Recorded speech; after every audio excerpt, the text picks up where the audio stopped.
Good to see Freshman Band here this morning. That's a blessing. Come in, brother. Thank you, brother.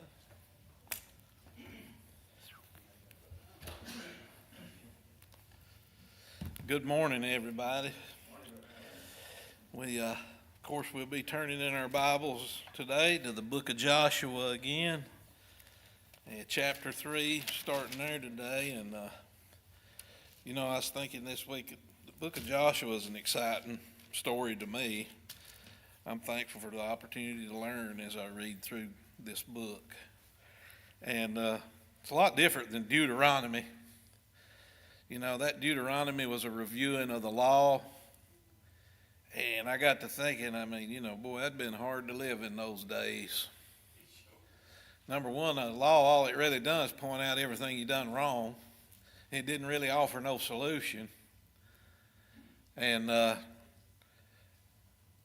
frankly, it would be hard to see some of the punishment that the law was, I guess, used to execute on people there.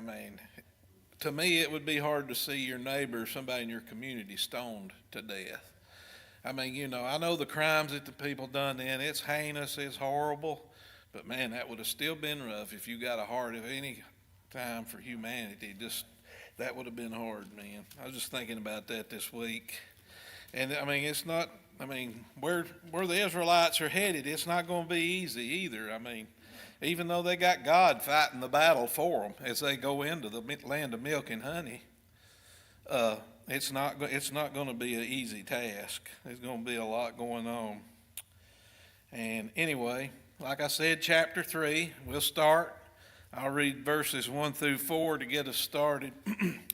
And we're finishing up from last week where we read the story about Rahab and how it come to be that her family was going to be spared when they come in and God destroys the walls of Jericho, and she hid the spies, helped them get away, and in so doing she ensured that she would be a survivor and her family if they when the time came for the battle.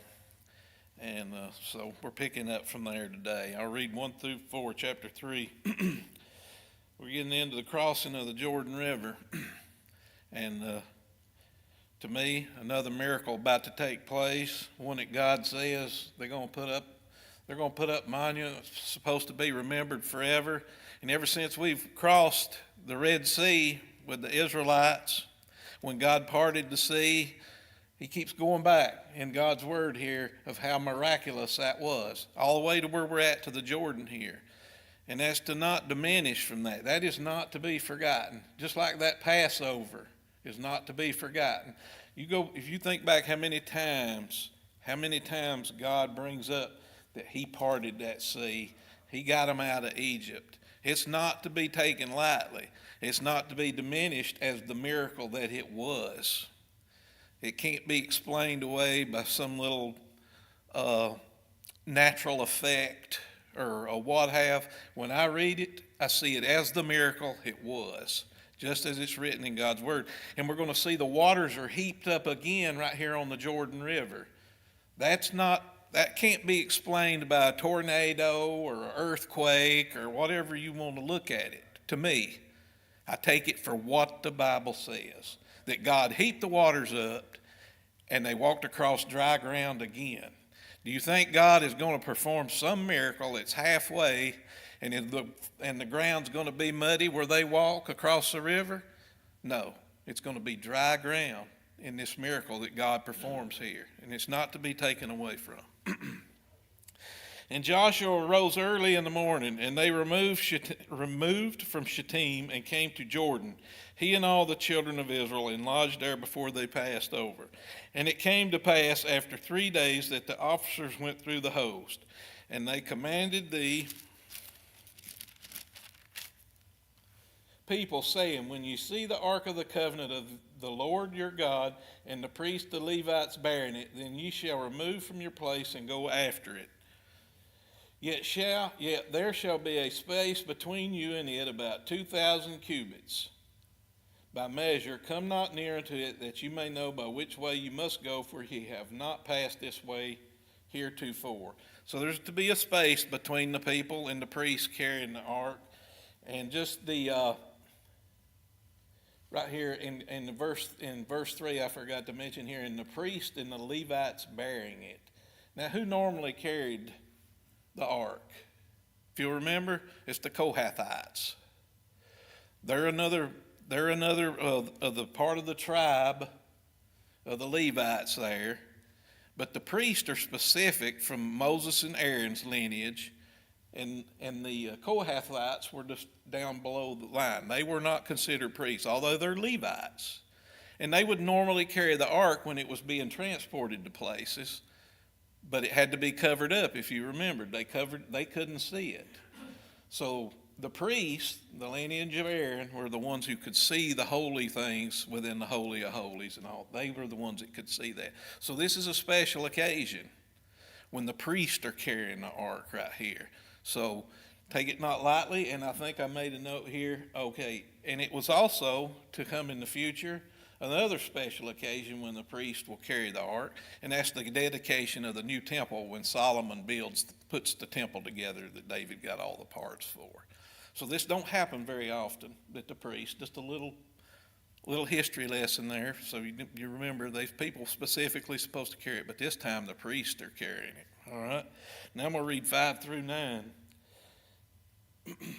And Joshua said unto the people, sanctify yourselves, for tomorrow the Lord will do wonders among you. And we know that sanctify means to set yourself apart.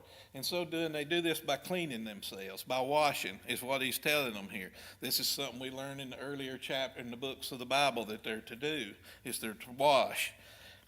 6, and Joshua spake unto the priests, saying, take up the ark of the covenant and pass over before the people. And they took the ark of the covenant and went up before the people. And the Lord said unto Joshua, this day will I begin to magnify thee in the sight of all Israel, that they may know that as I was with Moses, so I will be with thee. And here again, that's going to be the parting of this river Jordan. As we talked about last week, parting of any body of water is going to be a miracle in itself, but the Jordan this time of year is from the winter snows and things melting up north and the rains, the spring rains. It's swollen this time of year back then. It's really flowing strong this time of year during the early harvest, the very early harvest. All right, and of course magnifying, just as Moses was magnified in Egypt, I take it he was already being magnified by what they were seeing when the plagues were hitting Pharaoh in Egypt.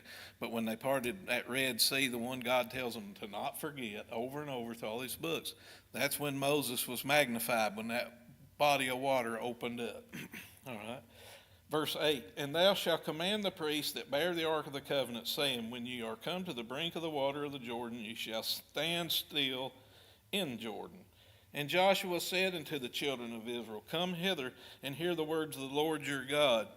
All right, so they are crossing now spring when the river's at its fullest, like I said. Now going to, and we know that at its highest because over in chapter 4, verse 19, we get some more reading about when the time of the year and how it is like that. So now I read 10 through 13. And Joshua said, hereby ye shall know that the living God is among you, and that he will without fail drive out from before you the Canaanites, and the Hittites, and the Hivites, and the Perizzites, and the Girgashites, the Amorites, and the Jebusites. Behold, the ark of the covenant of the Lord of all the earth passeth over before you into Jordan. All right, 12. Now therefore take you 12 men out of the tribes of Israel, out of every tribe, and it shall, I was just going to read through 12. So 12 men to carry, all right. He's going to pick 12 men out of the tribes. He's going to have a purpose here. Now I'm going to read 13 through 17. And it shall come to pass as soon as the soles of the feet of the priests that bear the ark of the Lord of all the earth, shall rest in the waters of Jordan, that the waters of Jordan shall be cut off from the waters that come down from above, and they shall stand upon a heap. And it came to pass, when the people removed from their tents to pass over Jordan, and the priests bearing the ark of the covenant before the people, And as they that bare the ark were coming to Jordan, and the feet of the priests that bare the ark were dipped in the brim of the waters, for the Jordan overfloweth all its banks all of the time of the harvest. This is the early harvest. Now you got to remember the barley, that's an early harvest crop. We talked about that before. This is not like a summer harvest. It's something that's planted really early. All right. So now I got to go on to 16. That the waters which came down from above stood and rose upon a heap very far from the city, Adam, that is beside Zartan, and those that came down toward the sea of the plain, even the salt sea, failed and were cut off, and the people passed over right against Jericho. And the priests that bare the ark of the covenant of the Lord stood firm on dry ground in the midst of Jordan, and all the Israelites passed over on dry ground until all the people were passed clean over Jordan. With that, winding up chapter 3, and again, I'd like to stress that the dry ground just reiterates the fact that God's miracle is a miracle. They didn't walk on muddy ground after the river was parted. They walked on dry ground. All right. Chapter 4, I'm going to read verses 1 through 3. All right. And it came to pass when all the people were clean passed over Jordan that the Lord spake unto Joshua, saying, Take you 12 men out of the people of every tribe, a man, and command ye them, saying, Take you hence out of the midst of the Jordan, out of the place where the priest's feet stood firm, 12 stones, and ye shall carry them over with you, and leave them in the lodging place where ye shall lodge this night. Then Joshua called the 12 men whom he had prepared of the children of Israel out of every tribe a man. So one out of every tribe, a representative out of every tribe, was selected here. Now I'm going to read verses 4 through 7. Then Joshua called the 12 men whom he had prepared out of the children of Israel, out of every tribe a man. And Joshua said unto them, Pass over before the ark of the Lord your God into the midst of the Jordan, and take ye up every man of you a stone upon his shoulder, according unto the number of the tribes of the children of Israel, that this may be a sign among you, that when your children ask their fathers in time to come, saying, What mean ye by these stones? Then ye shall answer them, that the waters of the Jordan were cut off before the ark of the covenant of the Lord when it passed over Jordan. The waters of the Jordan were cut off, and these stones shall be for a memorial unto the children of Israel forever. And the children of Israel did so as Joshua commanded, and took up 12 stones out of the midst of the Jordan, as the Lord spake unto Joshua, according to the number of the tribes of the children of Israel, and carried them over with them unto the place where they lodged, and laid them down there. And again, to be remembered forever. God don't want this forgotten, and has to always be remembered.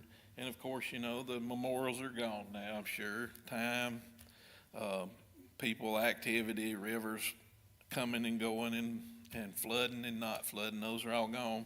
But it's still hearing God's word, to think of it, and the memorial and the memory of it. It's still here then, so it's still being remembered. All right. See where I got to. And Joshua set up 12 stones in the midst of the Jordan, in the place where the feet of the priests which bear the ark of the covenant stood, and they are there unto this day.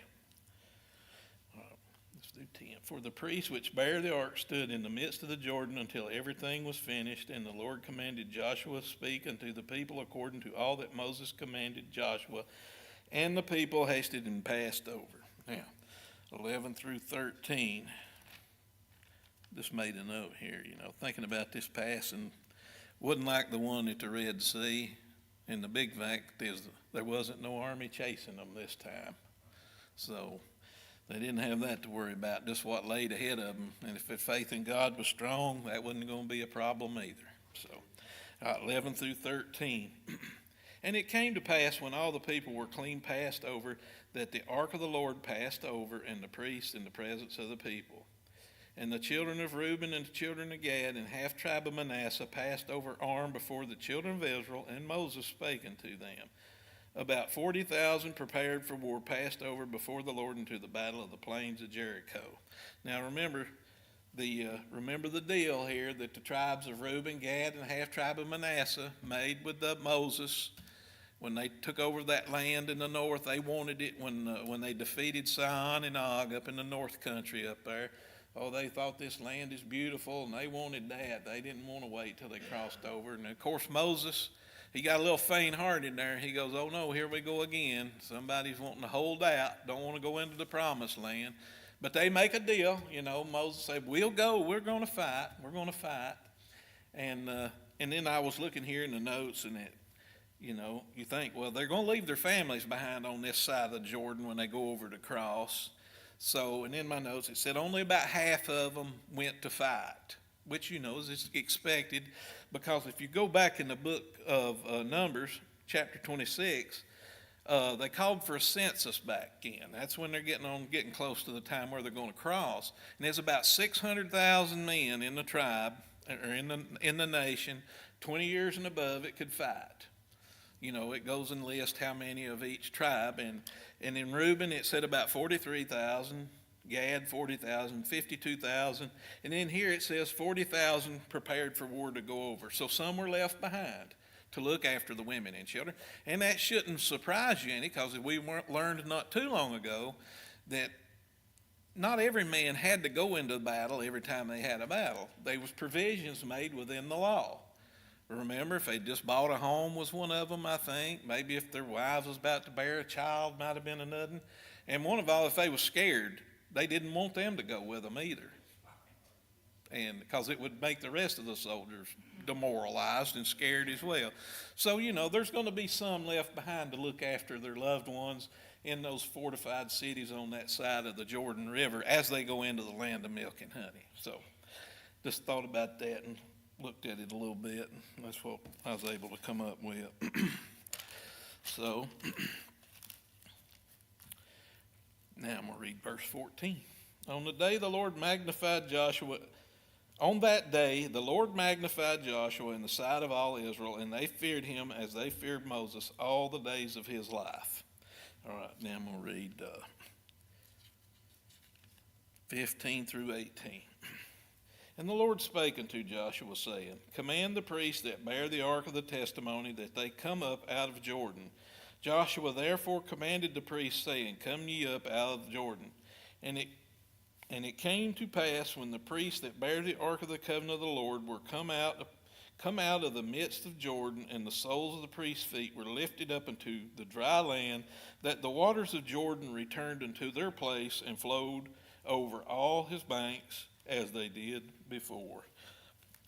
The miracle complete, the Jordan has been crossed on dry ground, and now the waters just go back like it was. All right, let's see. Read verse 19.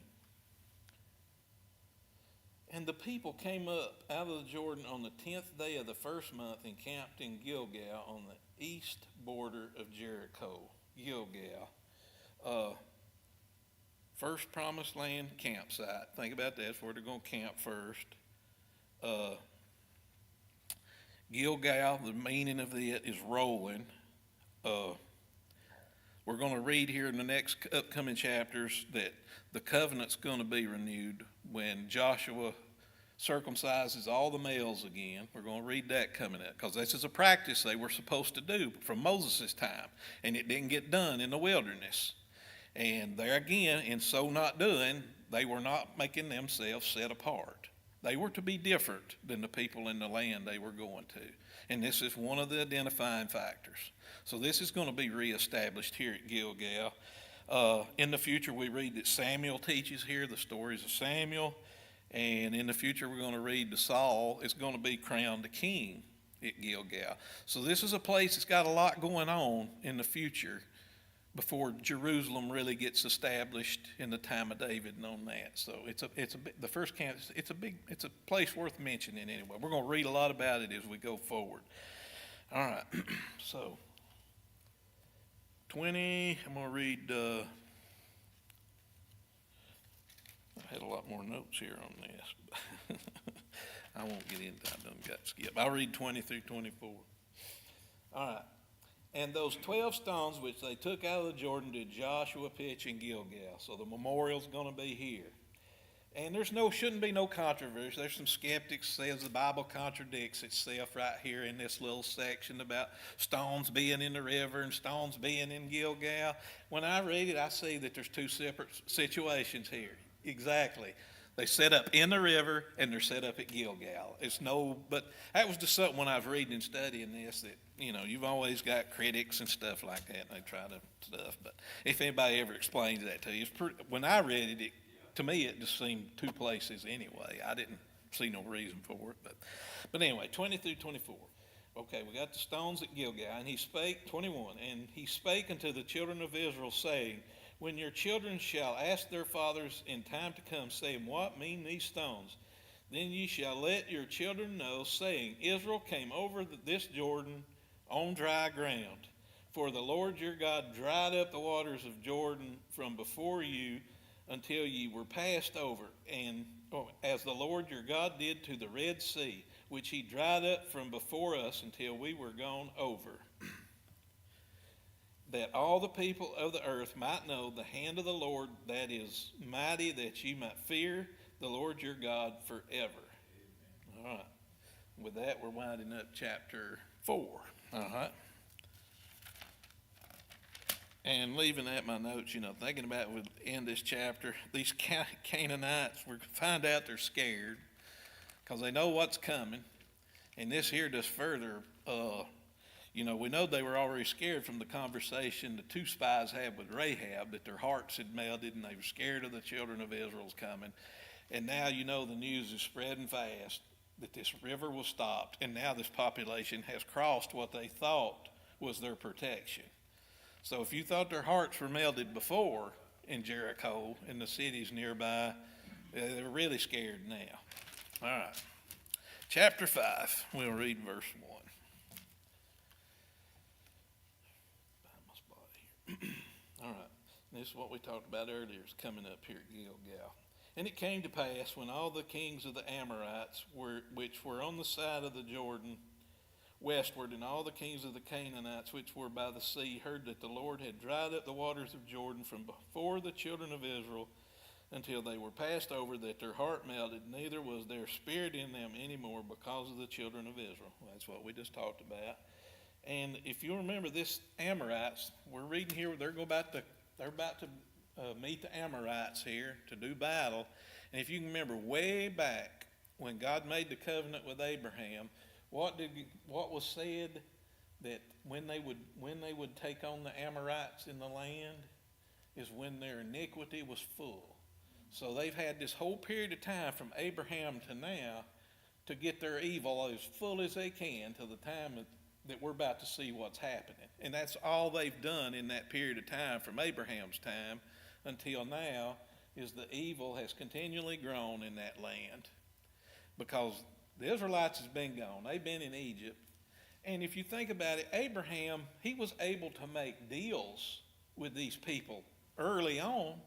He actually bought land from them. And, then the famine comes, and then his descendants, they go down to Egypt. But in that period of time, something, if you think about it, has really went bad. And we were told it was going to have, because the iniquity of the Amorites was going to be full when it was come time for the Israelites to take the land. So they've had all that, and that's where we're at now. That iniquity is full now. So what's been going on in this land, it's been going on a long time, and it ain't good. All right. Amorites in the hill country, they were there when Abraham arrived. God defeated these folks. And you would think now would be the time to attack, but no. In this verse, we've still got a little bit of waiting we got to do. We got spiritual matters to take care of before the Jericho is attacked, and we're going to read that here coming up, verses 2 through 8. At that time the Lord said unto Joshua, make thee sharp knives and circumcise again the children of Israel the second time. This is, like I said, the renewing of the covenant. These are spiritual matters that need to be corrected before the battles are fought. That's what's going on here. They've been supposed to be doing this since Moses' time, and they've neglected to do it. Now, this new generation, the second generation, there's only two left from the first generation, Joshua and Caleb. So you've got this whole new generation of fighting men in the community, and they have not been renewing the covenant and making themselves set apart from the people in the land in which they're going. All right. So I get to talk and forget where I was at. All right, and Joshua made him sharp knives, circumcised the children of Israel at the heel of the foreskins, the sign of renewing of the covenant. And this is the cause why Joshua did circumcise all the people that came out of Egypt that were males, even all the men of war that died in the wilderness by the way after they came out of Egypt. And y'all remember why this happened? Of course, they were doubting, their faith was lack, but they wanted to use their children as the fact that God was going to let them die in the wilderness like that, and you're even going to take our children. And God told them, said, no, y'all ain't going to make it out of the wilderness, but your children are. And they did, and that's where we're at now, and the covenant's being renewed. Now, all the people that came out were circumcised. All the people that were born in the wilderness, by the way, they came out of Egypt, they had not been circumcised. For the children of Israel walked 40 years in the wilderness till all the people that were men of war which came out of Egypt were consumed, because they obeyed not the voice of the Lord, unto whom the Lord sware that he would not show them the land, which the Lord sware unto their fathers, that he would give us a land that floweth with milk and honey. And their children whom he raised up in their stead, them Joshua circumcised, for they were uncircumcised before they had not circumcised them by the way. And it came to pass, when they had done circumcising all the people, that they abode in their places in the camp till they were whole. As healed, and if you'll remember back, there's a healing period, because if you'll remember, I think his name was Shechem, and his father was, Hamor, I think. But anyway, Shechem had his way with Dinah, the sister of some of Jacob's boys, specifically two of them, Simeon and Levi. They didn't like it well when they had their way with Dinah out of marriage. They took advantage of her. They go to the city of Shechem, and they tricked those guys into making this deal with them that they would all get circumcised, and then they could all be one big happy family and intermarry and all that stuff. Well, all the men of the town done that, and they ended up, they wasn't able to fight for 3 days, and guess what? Simeon and Levi came in and killed them all. So just to remember, these guys need to be made whole. There's going to be a healing period here, and that's where we're at. And with that, I'll finish up today, and I'll dismiss us with prayer. Dear God, I thank you for the opportunity, Lord, to stand here today and read your word and learn this